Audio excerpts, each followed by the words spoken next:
Hello everyone, welcome to profound IAS. आज के इस डीएनए में आपका बहुत बहुत स्वागत है।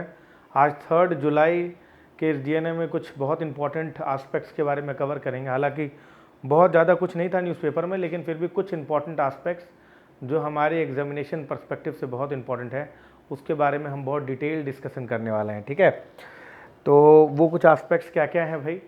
तो एक तो फ्री स्पीच, फ्री स्पीच के बारे में है। ये कर्नाटका हाई कोर्ट का जो जजमेंट है ट्विटर को लेकर, उस पर बवाल मचा हुआ है, तो उस पर बात करेंगे। इसके अलावा कुछ जो एस्पेक्ट्स बहुत इम्पॉर्टेंट हैं वो हैं, कुछ पाकिस्तान का इशू है related to the new legislation, वो भी हम बात करेंगे, और थोड़ा टेक्स्ट एंड कंटेक्स्ट के करंट अफेयर्स में बात करेंगे। तो इन सभी चीज़ों को हम लोग आगे बढ़ाएंगे। इससे पहले हम आगे बढ़ें, हम कुछ फ्री इनिशिएटिव्स के बारे में आपको बताना चाहते हैं, और कुछ इनिशिएटिव्स जो प्रोफाउंड आईएएस के अपने हैं उनके बारे में बात करना चाहते हैं। तो फाउंडेशन कोर्स है हमारा फॉर यूपीएससी 2024-25। ये 5 जुलाई से स्टार्ट होने वाला है, परसों से। Do join this course. 1 year का कंप्लीट कवरेज मिलेगा इस कोर्स में आपको। और इसके अलावा जो बात है इसमें वो है कि क्वालिटी आंसर राइटिंग सेशंस हैं, test series for both prelims and mains है, complete guidance for civil services हैं। इसके अलावा कॉम्प्रिहेंसिव कोर्स है मेंस का, जो 2023 में जो मेंस देने वाले हैं उनके लिए ये कोर्स है। और ये जो 24 में जो मेंस देंगे, जिनका प्रीलिम्स हो चुका है, उनके लिए भी ये कोर्स बहुत इंपॉर्टेंट हो जाएगा। इसके अलावा यूपीएससी ज्योग्राफी ऑप्शनल 2024-25 है, जो कि 5 जुलाई से स्टार्ट हो रहा है ये। ठीक है, इसमें हम लोग पेपर 1 पेपर 2 के दोनों के एस्पेक्ट से कवर करेंगे। कॉम्प्रिहेंसिव कवरेज देंगे फिजिकल एंड ह्यूमन ज्योग्राफी का, आंसर राइटिंग भी इसी में होता है। इसके अलावा सोशोलॉजी का कोर्स है जो 4 से स्टार्ट हो रहा है, बहुत डिटेल से सोशोलॉजी इसमें होगा। ठीक, अगर आप ये चारों के चारों कोर्सेज़ का जो लिंक है मैंने डिस्क्रिप्शन बॉक्स में डाल दिया है। अगर आपने प्रोफाउंड आईएएस का ऐप डाउनलोड नहीं किया तो ज़रूर करिए। इसमें आपको डीएनए का पीडीएफ वगैरह भी मिलेगा और बहुत कुछ है इसमें। ठीक है, तो इसका भी लिंक मैंने डिस्क्रिप्शन बॉक्स में डाल दिया। वैसे आप QR कोड स्कैन करके अवेल कर सकते हो। ठीक, a case of unchecked power to restrict free speech. अब ये क्या मुद्दा है मैं आपको समझाता हूँ। देखिए, एक यही एडिटोरियल आज ढंग का था। देखिए, इस एडिटोरियल में क्या बताने की कोशिश की गई है, इसको ज़रा समझिए। मुद्दा से पहले समझिएगा तो समझ में आ जाएगा आपको। देखिए, हुआ ये है कि जो मैती, जो कि आपको पता है कि ministry of electronics and information technology, जो सेंट्रल गवर्नमेंट की एक मिनिस्ट्री है, उन्होंने ये कहा ट्विटर को कि कुछ ऐसे ट्विटर अकाउंट्स हैं जो फेक इन्फॉर्मेशन जो है वो फैला रहे हैं। इलेक्शन नेक्स्ट ईयर आने वाला है, फेक इन्फॉर्मेशन, डिस इन्फॉर्मेशन फैला रहे हैं। ऐसे अकाउंट को आप क्या करिए, टर्न डाउन कर दीजिए, ब्लॉक कर दीजिए। तो मैती के इस डिसीजन के अगेंस्ट ट्विटर कंपनी जो है, समझ में, जो यूएस बेस्ड कंपनी है, वो हाई कोर्ट ऑफ कर्नाटका चली गई। हाई कोर्ट ने कहा कि चूंकि गवर्नमेंट ने जो जजमेंट दिया है, गवर्नमेंट ने जो ऑर्डर पास किया है regarding the blocking of the account, ये चूंकि नेशनल सिक्योरिटी से डील करता है, इसीलिए ये ऑर्डर सही है। समझ में आ गया। और ट्विटर पर 50 लाख रुपए का भी जो है फाइन चार्ज किया गया। अब ये एडिटोरियल इसी के बारे में है। उन्होंने ये कहा कि जो कर्नाटका हाई कोर्ट का जो ये जजमेंट है, ये कहीं ना कहीं एक new trend of hinder digital rights दिखाई दे रहा है। आजकल जो चल रहा है कि कुछ भी बात होती है तो आपका इंटरनेट बंद कर दिया जाता है, आपका जो है डिजिटल राइट्स को कर्व कर दिया जाता है, ये कहते हुए कि भाई ये तो कोई हेट स्पीच फैला रहा है या डिस इन्फॉर्मेशन या फेक न्यूज़ प्रोवाइड कर रहा है। तो डिसेमिनेशन ऑफ फॉल्स स्पीच या डिस इन्फॉर्मेशन या फेक इन्फॉर्मेशन के बेसिस पर क्या हम किसी के डिजिटल राइट्स, किसी के फ्रीडम ऑफ स्पीच को वॉइस कर्व कर सकते हैं क्या? तो यही एडिटोरियल उसी से डील करता है। समझ में आ गया। अब जरा चलते हैं हम लोग कि ये एडिटोरियल क्या कह रहा है। ठीक, ये कह रहे हैं क्या कि कुछ प्रोसीजरल सेफगार्ड्स नहीं लिए गए कर्नाटका हाई कोर्ट द्वारा। क्यों ये कह रहे हैं? ये कह रहे हैं कि इंफॉर्मेशन टेक्नोलॉजी एक्ट 2000 के तहत जितने भी आपकी जो इंफॉर्मेशन टेक्नोलॉजी या सोशल मीडिया में जो भी इंफॉर्मेशन वगैरह जाता है, वो आईटी एक्ट के तहत ही रेगुलेट होता है। उसमें एक प्रोविज़न है सेक्शन 69A, वो ये एम्पावर करता है स्टेट को कि वो चाहे तो कोई भी ब्लॉकिंग ऑर्डर इशू कर सकता है अगर उसे ऐसा लगता है कि वो सोवरेनिटी और इंटेग्रिटी ऑफ इंडिया के अगेंस्ट है, डिफेंस ऑफ इंडिया के अगेंस्ट है, सिक्योरिटी ऑफ स्टेट के अगेंस्ट है, friendly relation with the foreign state के अगेंस्ट है, पब्लिक ऑर्डर वो preventing incitement of commission of any cognizable offence हो सकता है, या फिर कोई वायलेंस क्रिएट हो सकता है, या कोई पब्लिक ऑर्डर में डिस्टर्बेंस क्रिएट हो सकता है। तो ऐसा कोई भी इंफॉर्मेशन अगर आपको ऐसा लगता है तो उस इंफॉर्मेशन को ब्लॉक किया जा सकता है, ऐसा सेक्शन 69A कहता है। अच्छा, information technology procedure of safeguard for blocking and access of information rule 2009 के तहत, जो कि जिसे हम ब्लॉकिंग रूल के नाम से भी जानते हैं, वो भी कुछ सेफगार्ड प्रोवाइड करता है कि आप अगर ब्लॉक करते हैं तो कुछ प्रोसीजर आपको फॉलो करना पड़ेगा। ठीक है, ठीक। तो इन दोनों रूल के तहत कर्नाटका हाईकोर्ट ने कहा कि जो माइती कह रही है, जो सेंट्रल गवर्नमेंट कह रही है कि भाई ट्विटर अकाउंट्स को ब्लॉक किया जाए ताकि ये डिसइंफॉर्मेशन फैला रहे हैं, ये सही है और ट्विटर को ये ब्लॉक कर देना चाहिए। ठीक, इन रूल्स के तहत बोलता है। अब जो ये एडिटोरियल है, अब वो क्या जस्टिफिकेशन दे रहे हैं, उन्होंने एक सुप्रीम कोर्ट के जजमेंट को कोट करा है, Shreya single versus union of India. अगर आप लोग यूपीएससी की तैयारी कर रहे हैं और जीएस पेपर 2 में अच्छा आंसर लिखना है तो इन कोर्ट जजमेंट को आप लिखना सीखिए। सर, आजकल जितने भी लोग जो प्रीलिम्स जिनका निकल गया वो मेंस की प्रिपरेशन कर रहे हैं, हमारा मेंटरशिप प्रोग्राम चलता है। ठीक है, उसमें काफ़ी सारे बच्चे जो हैं वो जो लोग मेंस लिख रहे हैं उसके लिए वो आंसर्स लिखते हैं और मुझे भेजते हैं। ठीक, उस मेंटरशिप प्रोग्राम में मैंने कई सारे बच्चे जब लिखते हैं तो उनमें देखते हैं कि सब्सटेंशिएशन की काफ़ी कमी रहती है। मैं उन्हें बोलता हूँ तुम सब्सटेंशिएट करो कोर्ट जजमेंट से, कमेटी रिकमेंडेशन से। तो वो कहते हैं सर अब हम कहाँ से करें, हमारे पास है ही नहीं ये चीज़। तो सर जी, ये ऐसे नहीं होता कि आपने एक लिस्ट बना दिया उससे हो जाएगा। ये कोर्ट जजमेंट वगैरह जो होता है ना, इन्हीं न्यूज़पेपर्स में इन्हीं जजमेंट्स को लिख कर जो है वो ओवर द पीरियड वो टाइम आपके पास एक सब्सटेंशियल कोर्ट जजमेंट हो जाता है जिसे आप कोर्ट कर सकते हैं। समझ में आ रहा है? तो इसलिए लिख लिया कीजिए इसको। तो Shreya single versus union of India ने कुछ सेफगार्ड दिया है। उन्होंने क्या कहा है कि जो भी आप ऑर्डर देते हैं ये रीजनड ऑर्डर होना चाहिए, मतलब उस पर रीजनिंग होनी चाहिए, तार्किक होना चाहिए, उस पर रैशनैलिटी होनी चाहिए उस ऑर्डर पे। उसके अलावा आपको नोटिस देना पड़ेगा इंटरमीडियरी और ओरिजिनेटर ऑफ दैट इंफॉर्मेशन जिसे ब्लॉक किया जा रहा है। मेरी बात को ध्यान सुनिए। देखिए, इंटरनेट सर्विस प्रोवाइडर और यूज़र के बीच में इंटरमीडियरी होता है प्लेटफॉर्म, जैसे ट्विटर, व्हाट्सएप, ये इंटरमीडियरी है। समझ में आ गया? और यूज़र कौन हुआ? जैसे मैं कोई इन्फॉर्मेशन क्रिएट करता हूँ। तो इन्होंने कहा कि ब्लॉक करने से पहले, तो नेचुरल जस्टिस भी है कि आप इंटरमीडियरी को भी बताएं और आप जो है ओरिजिनेटर ऑफ दैट इंफॉर्मेशन को भी बताएं। ठीक है, हालांकि श्रेया सिंह, समझ में आ रहा है आपको?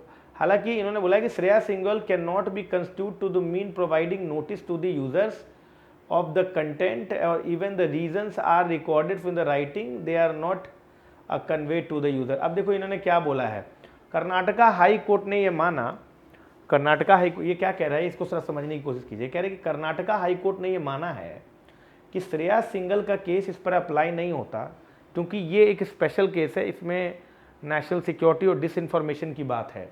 समझ में आ रहा है? और ये कह रहे हैं कि इस वजह से प्रोवाइडिंग नोटिस जो है वो कोई मैंडेटरी नहीं हो जाता है। समझ में आ रहा है आपको कि नहीं? अगर आप चाहो तो नोटिस दे सकते हो, अगर चाहो तो नोटिस नहीं दे सकते हो। समझ में आ गया आपको? ये ध्यान रखिएगा। अब इन्होंने बोला कि अगर यही कर्नाटका हाईकोर्ट ने बोला कि अगर फिर भी अगर लगता है जो यूज़र है कि उसका फ्री स्पीच कर हुआ है तो वो तो फ्री टू गो एनीवेयर, वो तो जा सकता है, अपना लीगल रिकोर्स ले सकता है। ये उसने आर्टिकल ने बोला। अब जरा ध्यान सुनिएगा सर, ये बोल रहे हैं क्या कि high court has acknowledge that blocking order affect the rights of the user, it held that the state could exercise it discretion to hear users and that issuance of notice under rule 8 was not mandatory. इसका मतलब क्या हुआ कि Karnataka high court ये मानती है कि अगर हम ब्लॉक कर देंगे, मतलब हाई कोर्ट ने जो जजमेंट दिया है ट्विटर के अगेंस्ट, वो ये मानती है कि किसी भी यूज़र को ब्लॉक करने से उसका राइट्स हैम्पर होता है। वो एट द सेम टाइम ये भी मानती है कि स्टेट चाहे तो किसी को भी ब्लॉक कर सकता है विदाउट प्रायर नोटिस। हाँ, वो चाहे तो यूज़र से उसका जो है जस्टिफिकेशन पूछ सकता है, पर उसके लिए मैंडेटरी नहीं है कि वो जो है अगर नोटिस दे ही, अगर ब्लॉक करने से पहले नोटिस करे, ये कोई ज़रूरी नहीं है। इसने ये बोला, इन्होंने बोला कि यूज़र ऑफ द ट्विटर जो है वो कोई डाउन ट्रोडन नहीं है, वो चाहे तो लीगल रिकोर्स ढूंढ सकता है। ये उसने कर्नाटका हाई कोर्ट ने बोला। अब ये जो एडिटोरियल वाले हैं ये कह रहे हैं कि इनमें कुछ प्रॉब्लम्स है, इनमें ये कुछ प्रॉब्लम है। सबसे पहले बात की कर्नाटका हाईकोर्ट मान रही है कि वो डाउन टोडन नहीं है, वो लीगल रिकोर्स ढूंढ सकता है, और अब तक लीगल रिकोर्स इन्होंने ढूंढा भी नहीं है ब्लॉक करने के बाद। तो पहला ही दिक्कत ये है, जो ऑब्जर्वेशन इन्होंने किया कि नहीं ढूंढा है, ये गलत है। आकार पटेल साहब ने हाईकोर्ट में दिया था कि वो ब्लॉक क्यों किए गए ट्विटर में, लेकिन उनकी ये बात को हाईकोर्ट ने टर्न डाउन कर दिया, पॉइंट नंबर 1। दूसरी बात, the view that high court that users need to be identified for notice to be given and that Twitter must provide this information is divorced from the reality when it comes to application of the blocking rules। अब इन्होंने बोला कि high court जो है वो उन्होंने बोला कि यूज़र्स को आइडेंटिफाई करके नोटिस देना ये कोई मैंडेटरी नहीं है। समझ में आ रहा है? अगर ट्विटर चाहे तो ये चीज़ नहीं भी कर सकता है, स्टेट चाहे तो ये काम नहीं भी कर, बार बार वही चीज़ बार बार रिपीट कर रहे हैं। उसके बाद इन्होंने और भी बोला कि ये जो सबसे कह रहे ये सब प्रॉब्लम नहीं है कि आपने इन्फॉर्मेशन नहीं दिया, ये कह रहे हैं कि आपको इन्फॉर्मेशन देना चाहिए था, क्योंकि यूज़र को पता होना चाहिए कि वो क्यों ब्लॉक हुआ है। लेकिन अक्सर स्टेट ऐसा नहीं करती है। स्टेट क्या करती है, कॉन्फिडेंशियलिटी का क्लॉज लगा देती है, कहती है भैया मैटर कॉन्फिडेंशियल है और ये फेक इन्फॉर्मेशन है, इसी बेसिस पर हमने आपको ब्लॉक कर दिया। और क्यों ब्लॉक किया उसका रीज़न जो है, जो वो कॉन्फिडेंशियलिटी तो छिपा दिया जाता है। Even that information is not presented before, मतलब कि through right to information process also, right to information के थ्रू भी ये इन्फॉर्मेशन आपको नहीं मिलेगा। समझ में आ रहा है आपको? This is not right. समझ में आ रहा है? इन्फॉर्मेशन आपको देना चाहिए, इससे चीज़ें बिगड़ सकती हैं। अब इन्होंने क्या बोला है कि आर्टिकल 19 में फ्रीडम ऑफ स्पीच है, 19 क्लॉज 1 में, और 19 क्लॉज 2 में जो है रीजनेबल रिस्ट्रिक्शन है। उस रीजनेबल रिस्ट्रिक्शन में जो फ्रीडम ऑफ स्पीच जो है उसके कई सारे रीजनेबल रिस्ट्रिक्शंस हैं, जैसे कि integrity, sovereignty, integrity of India, defamation, बहुत कुछ है, friendly relation with the neighbouring country. तो ये सारे के सारे इन्फॉर्मेशन है 19 क्लॉज 2 में। लेकिन 19 क्लॉज 2 में एक भी जगह फेक इन्फॉर्मेशन या डिस इन्फॉर्मेशन की बात नहीं की गई है, एक भी जगह इन्होंने नहीं कहा है। इन्होंने कहा मिस इन्फॉर्मेशन और फेक इफेक्ट जो है वो 19 क्लॉज 2 के बाहर है, और 19 क्लॉज 1 में रिस्ट्रिक्शन केवल 19 क्लॉज 2 के बेसिस पे ही लगाया जा सकता है। तो फेक इन्फॉर्मेशन या डिस इन्फॉर्मेशन के बेसिस पर रिस्ट्रिक्शन लगाना कहीं ना कहीं फंडामेंटल राइट को कर्व कर रहा है, and it is against the freedom of speech and it can cause chilling effect to the freedom of speech. ये इन्होंने बात आपको कहा है। समझ में आ रहा है? देखिए इन्होंने कहा है कि misinformation and fake news are not ground under which fake speech can be restricted under article 19(2) और सेक्शन 69A। इन्होंने कह दिया कि भाई ये तो 19 क्लॉज 2 में आते ही नहीं है मिस इन्फॉर्मेशन, तो ये तो गलत है फिर आपका, ना ही 69A में आता है, तो आपने इसके बेसिस पे कैसे कर दिया? समझ में? तो ये तो गलत है। फिर इन्होंने बोला कि जो मिस इन्फॉर्मेशन और ये जो आपका डिस इन्फॉर्मेशन है या फेक न्यूज़ जो है, ये पब्लिक ऑर्डर को डिस्ट्रॉय कर रहा है। अगर कोई कहेगा स्टेट की पब्लिक ऑर्डर को डिस्ट्रैक्ट करता है, तो उसमें डायरेक्ट रिलेशनशिप होना चाहिए कि मिस इन्फॉर्मेशन और पब्लिक ऑर्डर बिगड़ सकता है। कहीं से दूर का कोई लिंक अगर आप ला देंगे तो वो सही नहीं है, it is against that 19 clause 2। ये बात इन्होंने आपके सामने कहा है। इन्होंने कहा है कि dissemination of false information obstruct digital rights and free speech. अक्सर हम लोग देखते हैं कि डिस इन्फॉर्मेशन, फेक इन्फॉर्मेशन के वजह से अकाउंट्स ब्लॉक कर दिए जाते हैं। ये कहीं ना कहीं फ्री स्पीच को कर्ब करता है। और कई आजकल हम लोगों ने देखा है कि जरा सा कोई मुद्दा होता है, वायलेंस होता है, तो आप क्या करते हो कि मणिपुर, जैसे मणिपुर में हुआ कि इंटरनेट बंद कर दिया आपने, सबसे पहला काम आप इंटरनेट बंद करते हो। आप सोचते नहीं हो कि इससे आपका 19 क्लॉज 1 फंडामेंटल राइट कहीं ना कहीं बहुत ज़्यादा कर्ब होता है। इस टाइप की चीज़ें नहीं होनी चाहिए। समझ में आ रहा है? इस टाइप का चीज़ जो होता है ना, वो फ्रीडम ऑफ स्पीच के अगेंस्ट प्री सेंसरशिप की तरह काम करता है। That is against the constitution of India and that is against the democracy. सरकार इस चीज़ का इस्तेमाल कर सकती है to curb the dissent and other ways. ठीक है, समझ में आ रहा है? तो ये बातें इन्होंने उनके सामने कहा है। तो what are the point to be noted in this article? चलिए जरा देखते हैं क्या लिखा है। पॉइंट टू बी नोटेड, सबसे पहली बात इन्होंने ये कहा कि माइती ने, यानी कि ministry of electronics and information technology, समझ में आ रहा है कि नहीं, माइती ने ये ऑर्डर दिया ट्विटर को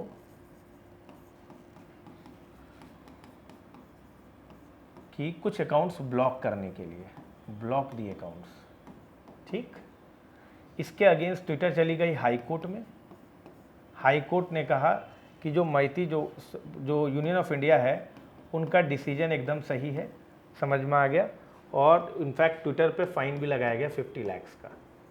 अब ये कह रहे हैं क्या कि दिस फाइन और द जो judgment of high court, Karnataka high court is against the constitution, chilling effect है फ्रीडम ऑफ स्पीच। क्योंकि क्या होता है ना कि जैसे ही आप ट्विटर वगैरह ब्लॉक करते हो तो एक तो पहली बात तो आपको ड्यू प्रोसेस फॉलो करना चाहिए, सेफ गार्ड्स फॉलो करनी चाहिए।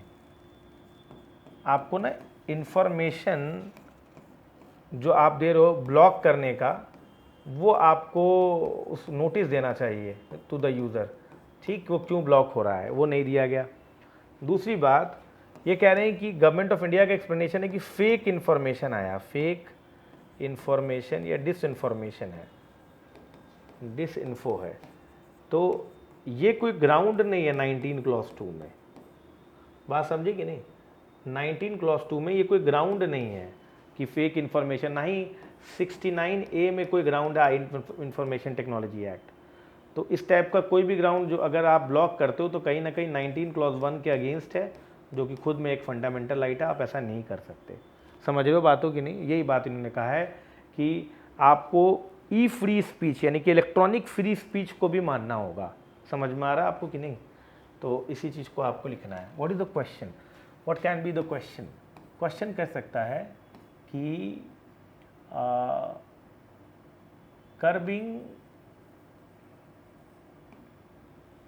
curbing e-free speech is contravention to the ethos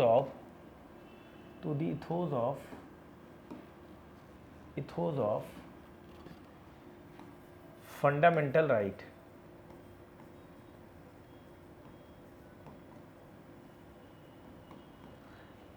Critically analyze, especially in context of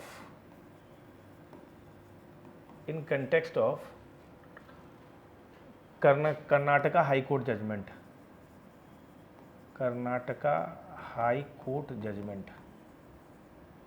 ठीक है। 250 वर्ड्स,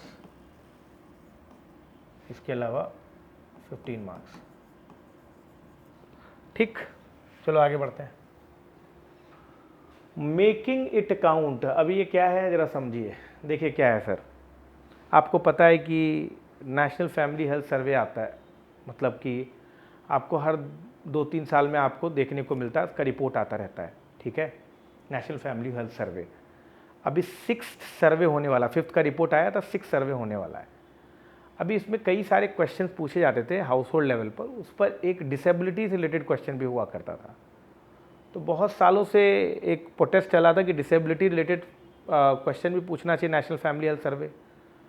तो पहली बार नेशनल फैमिली हेल्थ सर्वे 5 में भी डिसेबिलिटी से रिलेटेड क्वेश्चन पूछा गया।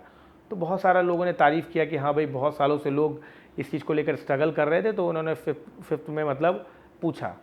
लेकिन गवर्नमेंट ऑफ इंडिया का जो न्यू नोटिफिकेशन आया उसमें 6th में डिसेबिलिटी से रिलेटेड इन्फॉर्मेशन लेने से मना कर दिया है।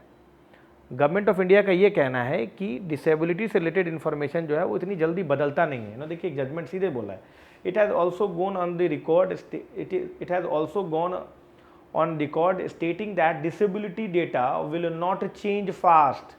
This might be the erroneous supposition. इन्होंने ये मान रहे हैं ना कि डिसेबिलिटी डेटा नहीं बदलता, ये ही गड़बड़ सोच है इनकी, ठीक है। एक तो इन्होंने ये कहा। दूसरी बात, गवर्नमेंट ने एक और बात कहा है।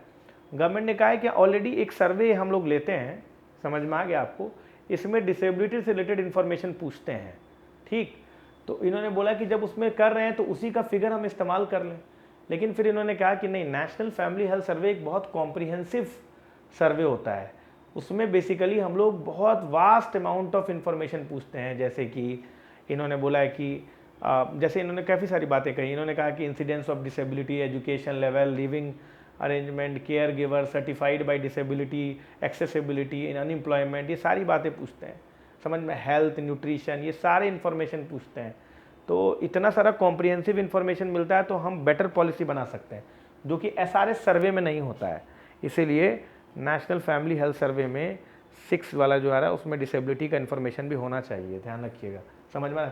तभी हम एक इंक्लूसिव इंडिया बना पाएंगे। अदरवाइज अगर हमारे पास डेटा ही नहीं रहेगा तो हम उनसे रिलेटेड पॉलिसी ही नहीं बना पाएंगे, समझ रहे हो बातों की नहीं। तो यही बात इन्होंने बताने की कोशिश किया है। इन्होंने बोला है कि SRS डेटा जो है ये सारी चीज़ें देता है, लेकिन नेशनल फैमिली हेल्थ सर्वे, देखो इन्होंने ये देखिए यहाँ पर देखिए, इन्होंने बोला है कि SRS जो होता है ये आपको अच्छा खासा इन्फॉर्मेशन प्रोवाइड करता है, यहाँ से लेके बहुत सारी चीज़ें हैं। लेकिन उन्होंने बोला कि नहीं, नेशनल फैमिली हेल्थ सर्वे ना बहुत सारी चीज़ें होती है, जैसे health, nutrition, access to health scheme, insurance, behaviour, availability of family, ये सारी इन्फॉर्मेशन प्रोवाइड करता है। Contraception, domestic violence, household amenities, possessions, lifestyle indicators और ड्रिंकिंग वाटर, टॉयलेट्स, ये सारी इन्फॉर्मेशन आपको देता है। It's a very comprehensive data. अगर आप इनके बारे में डेटा ही नहीं निकालोगे तो आप एक बहुत बड़े अमाउंट ऑफ पॉपुलेशन को दूर रखोगे। कितना है टोटल डिसेबिलिटी इंडिया में 2011 सेंसस के हिसाब से, वो आपको कितना मिलता है, करीब करीब 2.68। आप बताइए भारत में 2.68 करोड़ पॉपुलेशन के बारे में आप इन्फॉर्मेशन ही नहीं निकालते, इस वजह से कि इनका नंबर इतनी जल्दी नहीं बढ़ता है। ये कोई बात थोड़ी ना हुआ, आपको इन्फॉर्मेशन लेना चाहिए पूरी तरीके से। अच्छा, the master plan and the slaves, देखिए अभी क्या हुआ है कि आपको पता है कि G20 हम लोग कर रहे हैं, तो हर एक डिफरेंट सेक्शन में G20 के समिट होते रहते हैं इंडिया में। हम लोगों ने उसके प्रेसिडेंटशिप को लिया है, तो उसमें एक अर्बन लोकल मतलब अर्बन गवर्नमेंट गवर्नेंस के लिए और अर्बन इंफ्रास्ट्रक्चर के लिए एक मास्टर प्लान तैयार होने की बात हो रही है, समझ में आ रहा, अंडर दी प्रिटेक्स्ट और अंडर दी बेस ऑफ आपका जो है G20, समझ में आ रहा है आपको कि नहीं। उस मास्टर प्लान से क्या होगा, उस मास्टर प्लान से 4-5 चीज़ें इस एडिटोरियल में लिखा, मतलब इस आर्टिकल में लिखा हुआ है। उस मास्टर प्लान से सबसे पहले क्या होने वाला है, इंस्ट्रूमेंट, इन्होंने बोला है कि the master plan instrument is dated, कहा कि वो डेटेड रहेगा, आपको एक मिशन प्रोवाइड करेगा। The concept, configuration and rationality of the instrument as well as the institutional structures surrounding are conceived, का ये एक डेटेड इन्फॉर्मेशन है और आपको बताएगा कि एक इंस्टीट्यूशनल स्ट्रक्चर क्या है जिसके थ्रू हम different infrastructure project, different programmes बना सकते हैं। तो एक तो पहला बात इन्होंने ये बोला। दूसरा बोला कि मास्टर प्लान जो है ये एक स्पेशल प्लान है। स्पेशल प्लान का मतलब होता है कि एक जगह से रिलेटेड प्लान है कि वो जगह कैसा है। अगर हम स्पेशल प्लान बनाएंगे तो हम एक रीजनल डिफ्रेंशिएटेड अप्रोच रखेंगे। इसका मतलब हर एक रीजन में एक डिफरेंटली देखना है, मतलब आप एक रीजन का कॉन्सेप्ट को दूसरे रीजन पे अप्लाई नहीं कर सकते, तो हर एक रीजन को आपको डिफरेंटली देखना है, समझ में आ रहा है। इससे आपको लैंड यूज एलोकेशंस और इसके बारे में आपको काफ़ी कुछ पता रहेगा। तो तीसरी बात जो इन्होंने कही है वो है special vision is at the core of the instrumental structures, ठीक है, मतलब कि रीजनल डिफ्रेंशिएटेड अप्रोच जो है इसके कोर में है। चौथा है कि statutory and special nature of the master plan जो होगा ये कहीं ना कहीं एक कंस्ट्रेंट पोज करेगा कि इस रीजन में स्टैट्यूटरली बैकअप के साथ हमें इस प्लान को इम्प्लीमेंट करना है। देखिए एक बात समझिए, अगर मुझे इस अर्बन, आपने देखा होगा कि इंडिया में ज़्यादातर अर्बन जो बॉडीज़ हैं वो उनका हैबिजार्ड ग्रोथ है, उनका जो अर्बन प्लानिंग भी ठीक ठाक नहीं है उसका, और उसके गवर्नेंस भी ठीक नहीं है। तो उसका सबसे बड़ा प्लान है कि एक अर्बन विज़न ही नहीं बना हुआ है, एक अर्बन प्लान ही नहीं बना हुआ है। अगर अर्बन प्लान बनेगा और स्पेशल विज़न के साथ बनेगा कि भाई इस रीजन में हमें ये ग्रोथ करना है और हमारे इंस्टीट्यूशनल स्ट्रक्चर्स अगर कन्फाइंड रहेंगे, वेल डिफाइंड रहेंगे कि ये इंस्टीट्यूशंस ये चीज़ें प्रोवाइड करेंगी, अर्बन वाटर का कैसे अवेलेबिलिटी होगा, इलेक्ट्रिसिटी कौन प्रोवाइड करेगा, और आपस में जो इंटरकनेक्टेडनेस रहेगा, तो हम कहीं ना कहीं एक सस्टेनेबल अर्बन ग्रोथ की तरफ जा सकते हैं। समझ में आ रहा है, ये आर्टिकल कुछ इसी के बारे में बताने की कोशिश कर रहा है। ठीक, द काम after the storm for Pakistan, अभी क्या है ना बता देता हूँ, उतना मतलब पॉलिटिकल हमें नहीं जाना। इसमें क्या हुआ है कि पहले क्या होता था पाकिस्तान में कि कोई भी इलेक्शन वगैरह वहाँ कंडक्ट कराना होता था तो प्रेसिडेंट डिक्लेयर करता था कि भाई किस डेट पे इलेक्शन होगा। अभी क्या हुआ कि प्रेसिडेंट की वजह से बहुत पॉलिटिक्स होता था वहाँ पर, तो प्रेसिडेंट ने कुछ कहा, फिर उसके बाद बवाल हुआ, तो इसके वजह से क्या हुआ कि एक कॉन्स्टिट्यूशन वहाँ पे एक अमेंडमेंट लाया, मतलब एक लॉ लाया गया आपका, समझ लो बात, तो इलेक्शन अमेंडमेंट एक्ट 2023 अमेंडमेंट के थ्रू उस लॉ में ये कहा गया कि भाई अब से पाकिस्तान इलेक्शन कमीशन जो है वही डेट डिसाइड करेगा। अब देखिए पाकिस्तान इलेक्शन कमीशन जो है डेट डिसाइड करेगा, समझे, वो अब आया है वो लॉ, ठीक। और अब आप सोचिए कि इसको अब चूँकि पाकिस्तान इलेक्शन कमीशन वो लॉ लाएगा, तो मतलब वो डेट बताएगा, तो अब इसको लेकर सर जी जो अब इसको अपहोल्ड जुडिशरी ने कर दिया, तो पार्लियामेंट और जुडिशरी के बीच में बवाल हो गया। देखिए इधर क्या लिखा हुआ है, ये एक्ट आया, इसने क्या किया, commission for Pakistan sole responsibility दे दी डिसाइडिंग के लिए।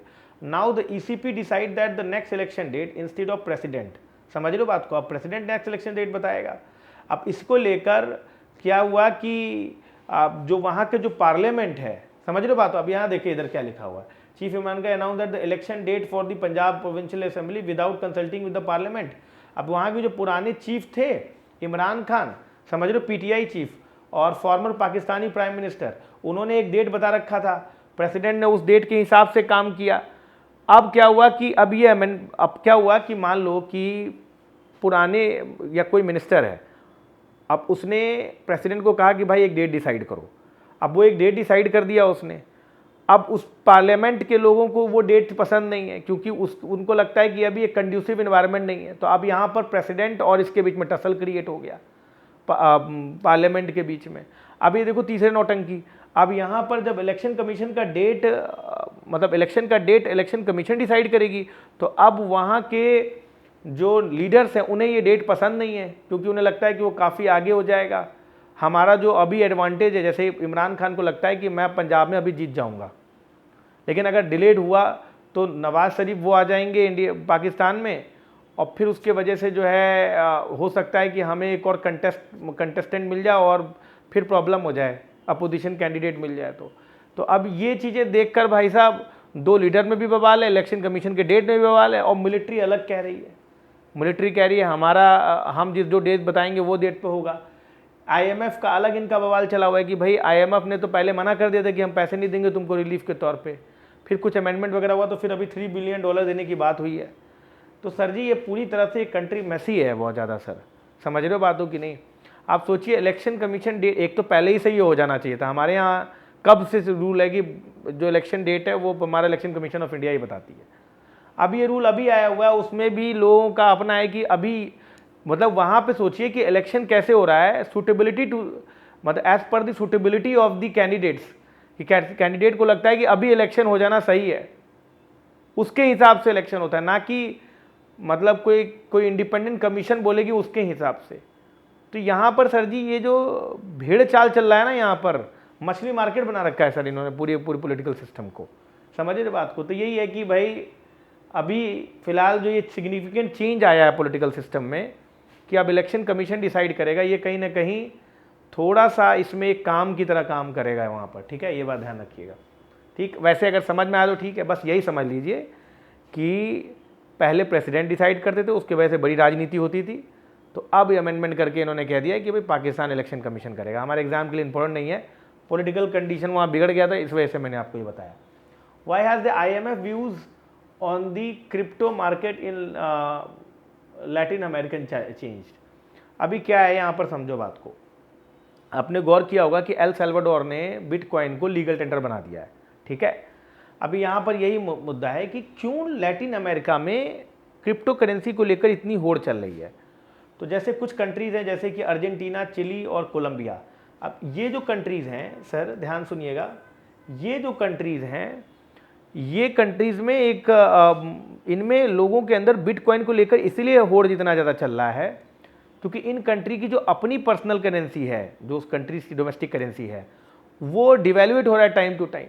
तो लोग क्या कर रहे हैं कि अपनी करेंसी को क्रिप्टो करेंसी में कन्वर्ट कर दे रहे हैं, समझ लो, ताकि उनकी वैल्यू ना घट जाए बहुत ज़्यादा, है ना। अब अगर हर रोज़ आज कोई चीज़ की वैल्यू 10 रुपये है, अगर 10 रुपये के नोट की वैल्यू 10 रुपये तो कल 8 हो जाएगा, फिर कल 6 हो जाएगा। तो लोग क्या करते हैं 10 रुपये के नोट के बराबर बिटकॉइन खरीद लेते हैं कि कल के डेट में भाई साहब अगर वैल्यू घटेगी भी तो बिटकॉइन की वैल्यू थोड़ा ना घटेगी।